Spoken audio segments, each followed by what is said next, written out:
Good morning. It's good to be here. Thank you, Blaine, Dr. Charette, for the introduction. Thank you, President Castleberry, for having me out, folks at Northwest. It was about 26 years ago, that I made a C in my speech class in university. Hopefully I've improved since then, or hopefully he was wrong about me. But I had a terrific time when I was where you are now, where many of you are now. I attended Southwestern Christian University, which is in Oklahoma City.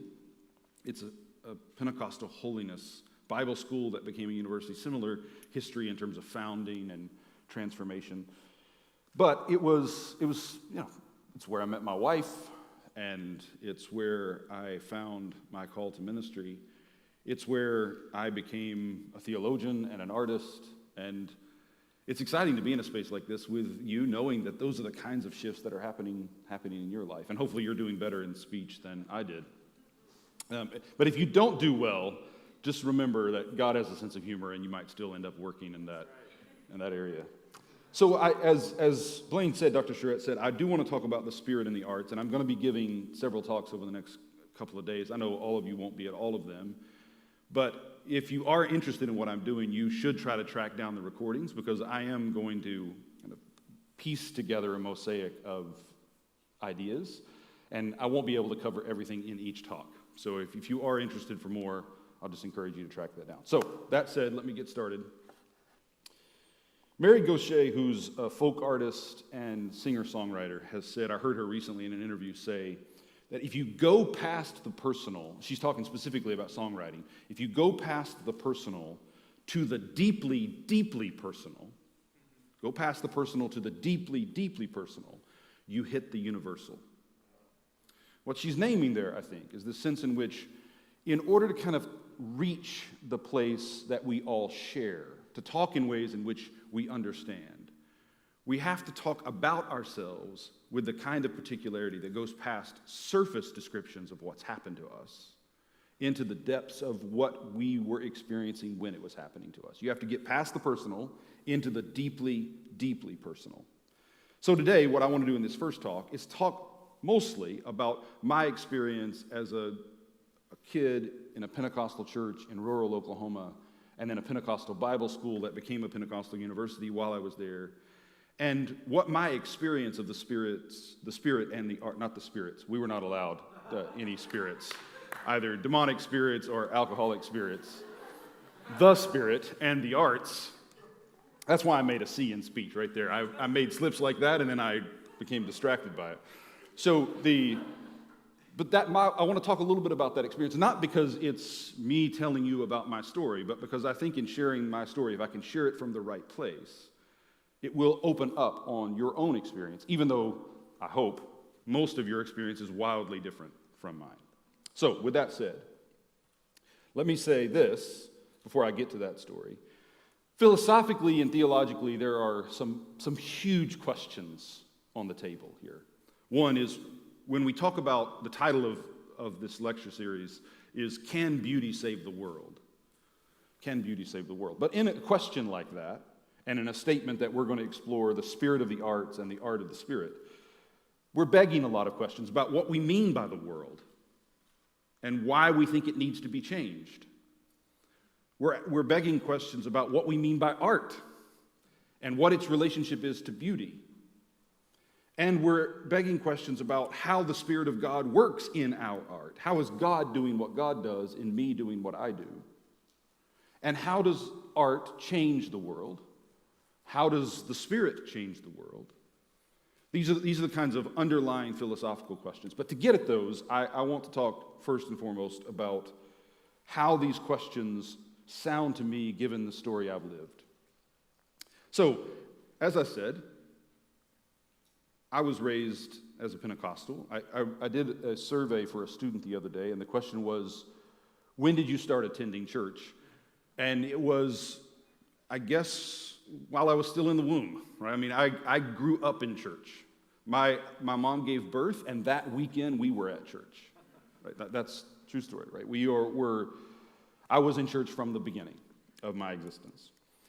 And as you're going to hear today, the spirituality, the Pentecostalism that I grew up in was very interested in the Spirit, very opposed to the spirits, but not interested at all in the arts. So it's not lost on me now, as a 45-year-old theologian and artist, that I'm giving a series of lectures on the Spirit and the arts in a Pentecostal university. My younger self, and most of the people who knew me when I was younger, would not have believed it possible for Pentecostals to care at all about either art or theology, much less a theology of art. And so the irony of that is not lost on me. I was raised, as I said, in rural Oklahoma in a sweaty Pentecostal community. So there are many types of Pentecostalism, as you can imagine, in the world. I was raised in what I call sweaty Pentecostalism, meaning we went to church all the time and we went to church to work. Like, you didn't go to church, you went to church to have church, and you knew you had church because it lasted for hours, and when you left, you looked like you'd been in a fight. That's right. Because you had been in a fight, right? Like, the altar call was the point of the service, right? There was singing and there was preaching, but really it was just a prolonged altar call. And in the altar service, which could last, if it was doing what it should do, could last for hours, you were crying your eyes out and screaming your guts out. You were rolling in the floor. There's a reason that early Pentecostals got the label holy rollers, right? Holy rollers, because of this kind of wildly embodied spirituality. I many times, we went to church Sunday morning, Sunday night, Wednesday night, and Saturday night. Once a month we had Friday night youth service, which all that meant is nothing. You came to church, we had the exact same church service in the exact same order, did the exact same songs, preached the exact same sermons, but it was designated youth service. We did that once a month. We had revivals, which were consecutive days of meeting for at least 2 weeks, or it didn't count as revival, at least twice a year, and then the whole summer was camps. So we were in church all the time, and when we went to church to do the work of praying through, we called it. And it was intense, like unbelievably intense. But there was a way in which that was mashed up with being American too. So I tried in writing these lectures to try to think of what would be the most apt description, and I still don't have the right language for it. The aesthetic I grew up with, of course they would never have used the word aesthetic, but the aesthetics I grew up with was a kind of mishmash of holy roller, sweaty Pentecostalism, sawdust, brush arbor, healing revival, tent meeting Pentecostalism, and John Wayne Americana. It was some kind of mashup of that, right? And it left an imprint on me, as you'll hear. When I was 7 or 8, my parents took me to a Dallas Home concert. How many, I need a show of hands for this. How many of you have heard of Dallas Home before? Yeah, fewer than 5 of you, right, have heard of Dallas Home. He's had a 40-plus year career, or maybe longer now, recording artist, contemporary Christian music, and he was a superstar. Right? He was famous for a song called Rise Again. If you don't know it, Google it. You should know it. So my parents took me to a concert. I'm 7 or 8. And we left during the first song, not after the first song. We left during the first song. And I still hear in my head my mom saying, I talked to her about it yesterday, my mom saying, "This is just rock and roll." Now, when you've watched Dallas Home, right, and you need to do yourself the favor of leaving here, not in this moment, but when you're done, leaving here and Googling Dallas Home and just listen to a few of the songs. And then remember and think about this, right? That my parents in Oklahoma City, he was on his Change the World tour. This was 1985. And there we are in a concert hall. We've paid for tickets for all of us. We're in the first song. And we get up and walk out because it's rock and roll. Then I was not allowed, we didn't have a television, and I was not allowed to watch TV or go to movies at all. I was not allowed to watch TVs in the motels or hotels we stayed in. My dad would ask them to remove the TVs from the room if there were any in there. And I was warned against looking at the TVs in Walmart if we ever entered Walmart. So, we can talk about that forever. But I stayed with a friend from school one night, and when he fell asleep, I snuck into their living room and watched a version of the movie Heidi from 1937. It was in black and white, starring Shirley Temple, and I watched it like 4 times. I stayed up the entire night, like just indulging in this first movie experience of Heidi. And my friend woke up, found me, told his mom told my parents, and I experienced a kind of foretaste of Armageddon for that disobedience. I was allowed to watch 2 movies as a kid. One was Charlton Heston's 10 Commandments, which terrified me, absolutely terrified me, but nothing compared to watching A Thief in the Night. Now, how many of you have heard of A Thief in the Night before? Also, do yourself a favor and watch this. You can find it online for free.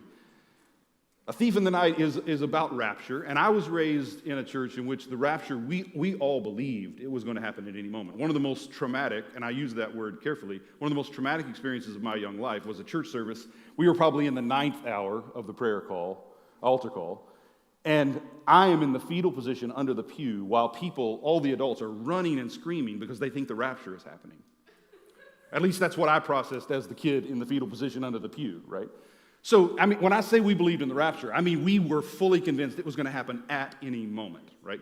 If I came into the house and my parents weren't there, I immediately assumed it's because the earliest memory I have of a dream was a dream about the rapture. In this dream, I'm seated in a pew between my parents. It tells you something, right, when you're a kid and your dreams are about being in church, seated between your parents. And I was wearing a cowboy shirt. I told you I was raised in Oklahoma. And it was a pearl snap. And I had the top pearl snap unsnapped to be cool. I was vain even as a 7-year-old kid, I guess. And in the dream, 2 angels suddenly appear at the front of the church. And of course, they look like Norse gods, right? Blonde, long blonde hair and wings. And I realized this is the rapture, and they're sorting people for the rapture. Some people are going and some people are not. And I instantly recognized that if I don't get this pearl snap snapped before the angel gets to my pew, I'm going to spend eternity in conscious torment because I have this sin of lust and vanity in my life, right? That was the earliest dream I can remember. And I could tell you about a bunch of others. So when I say we believe the rapture, we believed in it. So I go to a private Christian school, and they screen A Thief in the Night, which is a movie about the rapture. And when I tell you the existential dread that was in that room for all of us, I mean, you cannot, later as an adult, of course, I would go to horror movies. Horror movies cannot touch the kind of fear that this movie touched, right? Even though it's unbelievably campy. The only thing that saved me from losing my mind is that there's a scene in the middle of the movie in which it's a flashback to when the rapture has happened, and you see a man at the sink shaving with an electric razor, and you see a man mowing the lawn. And this is the honest truth. You know what saved my life is the man mowing the lawn was wearing jean shorts and no shirt. And as a kid, I sit there thinking, there's no way he's going in the rapture. There's no way he's going in the rapture. God's not, if he's not going to take you for a pearl snap, what do you think is going to happen if you're in like cut-off jean shorts and shirtless, right? So this is my imagination as a kid. I was allowed to read. And what I read was mostly Louis L'Amour books. Has anybody heard of the name Louis L'Amour? Westerns, right? This is the John Wayne dimension of the aesthetics I grew up with. But before I read them, my mom would read them and redact all the bad parts out of it. So I actually have a picture here. If you will scan back, there's a picture of the book. Go back a few more. There you go. So this is in my garage now. I had my wife take this picture and send it to me. So this is one of the series of books that Louis, and he wrote, 100, 200 books, all of which I read because they're the same story virtually over and over again. But you can see here, my mom has gone through and marked something out, right? And what's great is, notice what the conversation is about in this passage. Then he asked, some question you can't read, "Well now, that's strong language, Cap, and I never use strong language. You talked him out of it. You made him look the fool. A soft answer turneth away wrath," I said, or that's what the good book says. We rode on for a couple of long hours and then camped in the woods on Comanche Creek, bedding down for a good rest. Now that's what shaped my imagination, right? So you're getting a feel for kind of where I was. I'm taking too long to set this up, but you get the feel, I think. So what made us so weird? And it is weird, and I also knew that, right? So my mother and grandmother, of course, did not wear makeup. They wore dresses. They did not cut their hair. So whenever I was in public, I was keenly aware of the strangeness of our look. Right? Remember, I was vain enough to unsnap that pearl snap, right, in the dream. Not in real life, but in the dream. And so, later, as a theologian, I became interested, and as a pastor, I became interested in what was that? Like, what led us to that place? Right? Whatever that is, that aesthetics that I'm describing here. I think part of it is, one way of getting at it is to think about what we meant by the world. And by the way, we didn't refer to the world or worldliness. We talked about worldliness. And this is like one of those kind of ticks of language that tells you the difference between an insider and an outsider. So we even had a particular way of saying the word world that indicated that everything outside of our way of life is dirty.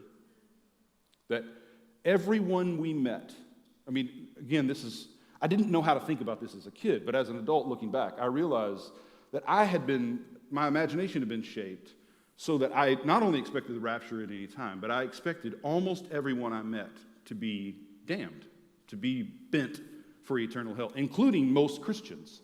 There's a recording of me preaching when I'm 9 years old. I hope you never find it. I hope it's not on the internet. If it is, please don't tell me. And I'm preaching about sin. And in the middle of that sermon, I give a list of the sins that God is grieved with. Are you ready for these? I wish we had time for you to guess what I listed. So imagine me, this 9-year-old kid I've been describing, preaching a sermon. It was like 40 minutes long, by the way. 40-minute long sermon about sin. And here was the list. By the way, the setup was, if you read any version of the Bible other than the King James, you might as well sin in these other ways. Right? And here were the list of sins. In ascending order of grievance, you might as well smoke 100 cigarettes every day, which is a lot of smoking, by the way. Like if you have that kind of habit, you need to break it, right? If you're going to read anything but the King James, you might as well smoke 100 cigarettes every day, or murder someone every hour. Now that escalated quickly, you think, but in the world I grew up in, those things were pretty much interchangeable. But the worst thing at all, guess what was at the top of the list? The sin above all sins. Bowling, that's a pretty good guess. Be a Catholic priest. So, smoke 100 cigarettes a day, murder someone every hour, be a Catholic priest. Like if you're going to read anything other than the King James, right? So when I say we believed, right, that we were right and everybody else was damned, that's true. That's what we held. So the world was not something we wanted to change. The world is something we wanted to be saved from. You notice in the title of my lecture, Can Beauty Save the World? Well, in the world I grew up in, the world was not something you wanted to save. The world is something you're saved from. Beauty doesn't matter because, or beauty as I would understand it now doesn't matter, because God is saving us from the world. We awaited the rapture, hoping for little raptures in prayer until then. We awaited the rapture, hoping for little raptures in prayer until then. We loved craft, to be sure. And I mean craft in preaching and singing. I mean craft in woodwork and quilt work. We loved craft, but we hated art and we feared entertainment. We hated art and we feared entertainment. Art, for us, was dismissed as pompous and wasteful. It was the province of the rich and the famous. Even religious art was perceived as dangerous. I often heard preachers, for instance, while I was still pretty young, we built a new church. Our church raised the funds and built a new auditorium. And almost every service, there was a warning about doing this. We're going to build this beautiful sanctuary, but it's dangerous to do so. We're going to bring in woodworkers and we're going to make it beautiful, but we know we're putting ourselves at risk. And I have some quotes here that kind of make that point, but for the sake of time, I'm going to skip it. What underlay all of that was this deep conviction that everything in the world either comes from the spirit or the flesh. And everything in the world either moves you into the spirit or moves you into the flesh. And that the only question that mattered in terms of whether or not a work was good, a work of craft was good, including a sermon and a song, was whether or not it moved you into the spirit or moved you into the flesh. Who was glorified and who was not. And there was an unbelievable focus on Jesus. So up to this point, I've mostly been describing the things that I think were weird and a little bit off. But I do think that now we're into territory that there's something right and good about it. That in the midst of all of that noise, in the midst of all of that confusion, which I'll say a bit about in a couple of minutes, there was this kind of, what I still hold to be a really holy commitment to the way of Jesus and to the person of Jesus. And that this was tied to the conviction that the Spirit is at work in the world, and that it's what the Spirit does that saves us, and what the Spirit does is move us into Jesus. So with all of the other stuff that I now would reject, and I wouldn't want for myself or my children or my friends or most of my enemies, that's a joke, for my enemies, it was, again, that's why I made a C in speech. But even with all the things that I think needed to be adjusted, that were off or unhealthy, there was something right and good. And I want to talk about that for just a few minutes with you. Let me talk a bit about this worry about entertainment and explain how I think the good and the bad are mixed, the wheat and the tares grow together. So we were deeply worried, as I said, about entertainment, especially music, because music could lead to dancing, and dancing always ends one way, in the flames of hell. And the other was TV and movies, right? Terrifyingly so. And there's a whole lot here to explore just in terms of kind of the way that played out. Like, there was a huge controversy in our church about whether or not you could watch a passion play if it was staged live, but couldn't watch it if it had been recorded. So there's questions about technology here that I think are fascinating, but I'm not going to get to. But it did lead to some silliness, like walking out of a Dallas Home concert because it was rock and roll, or the scandal of A Thief in the Night. But there was, inside of all of that worry that I think was misguided, there was some kind of awareness that I think was right. And that is, there is a way of being in the world, there's a way of being entertained that does deaden you to the truth. Sure.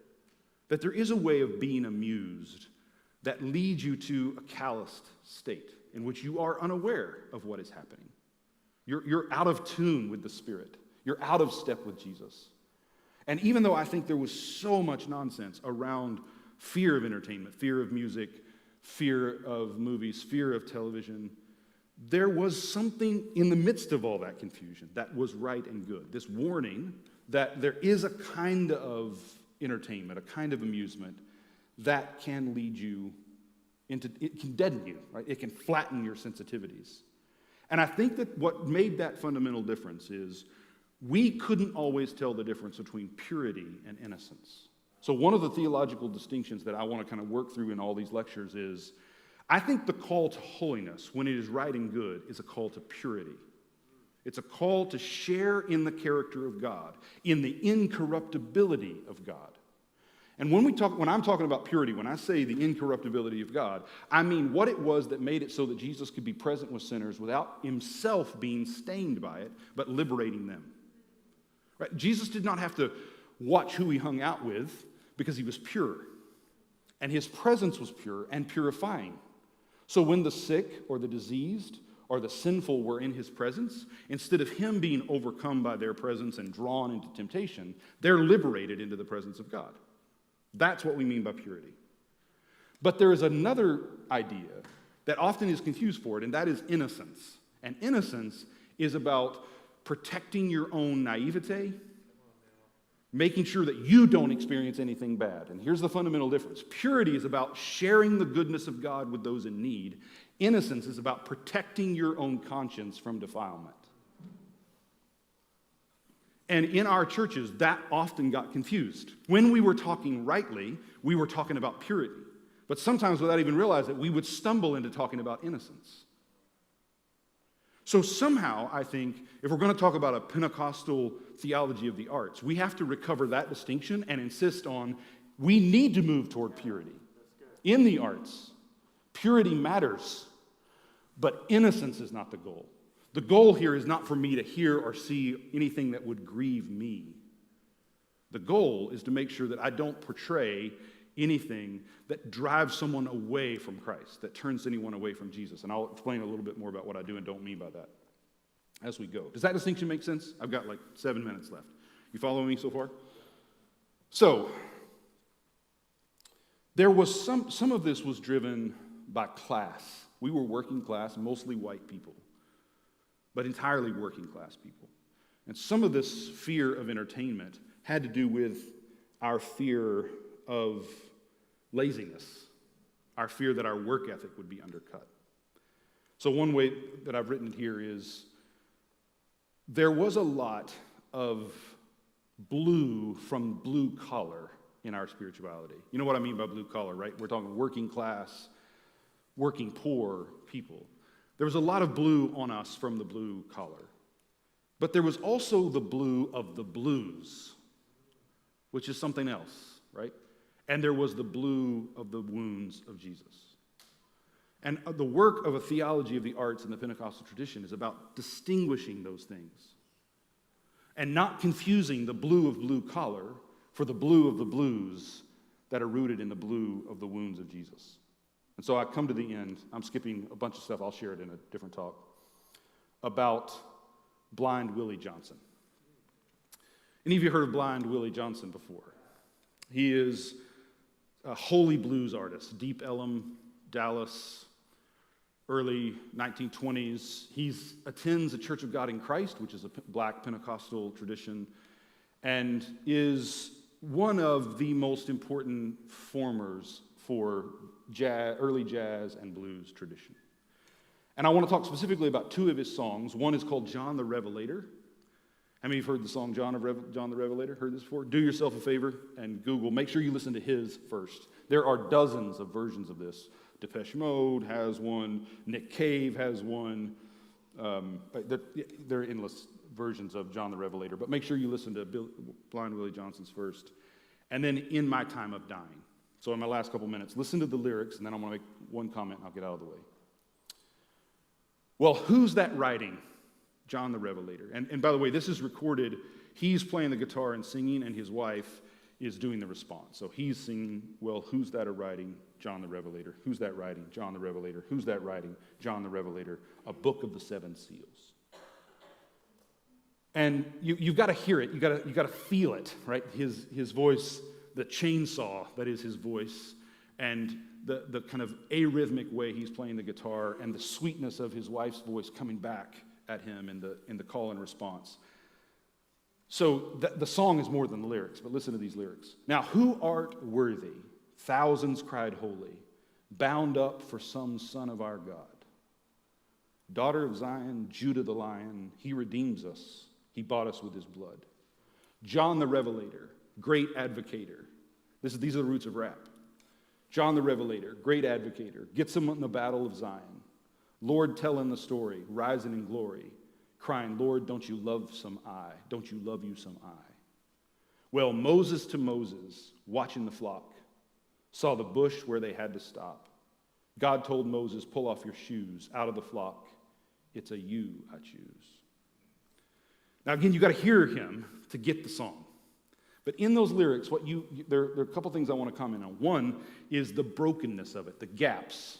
The other song, which we don't have time to talk about, is a song about dying, and Jesus is going to make up my dying bed. But he never says that line in the song. He stops short of singing it every time. And what I want to explore in the next talk is what these gaps, what the unfinished edge of this early jazz and early blues is about. And here's what it's about. It's about suffering. So this is the big idea for the first talk. If we want to look into the future and see a Pentecostal aesthetics, if we want to do art as Pentecostals, we want to do art that makes Pentecostal sense, it has to have two things. It has to have an unrelenting focus on Jesus. Not the Jesus we imagine, but Jesus as he has been known by those who suffer. And it has to have a readiness to be unfinished. Part of the problem with, this is part of what I've written up that we don't have time for, but what happens to John the Revelator, when you listen to Blind Willie Johnson, the song is raw. But that rawness is not a lack of excellence or a lack of professionalism. It's a testimony to what life is like when you live in the presence of Jesus and the presence of those who are suffering. And what goes wrong with Pentecostalism and all forms of Christianity is that when it becomes good at dictating a particular way of life. It distances itself from the suffering. Its art becomes entertainment. It becomes polished and smooth. It's excellent, but it's false to what it means to be human. And at that point, you've totally lost the thread. Right? All right. Until next time. Thank you.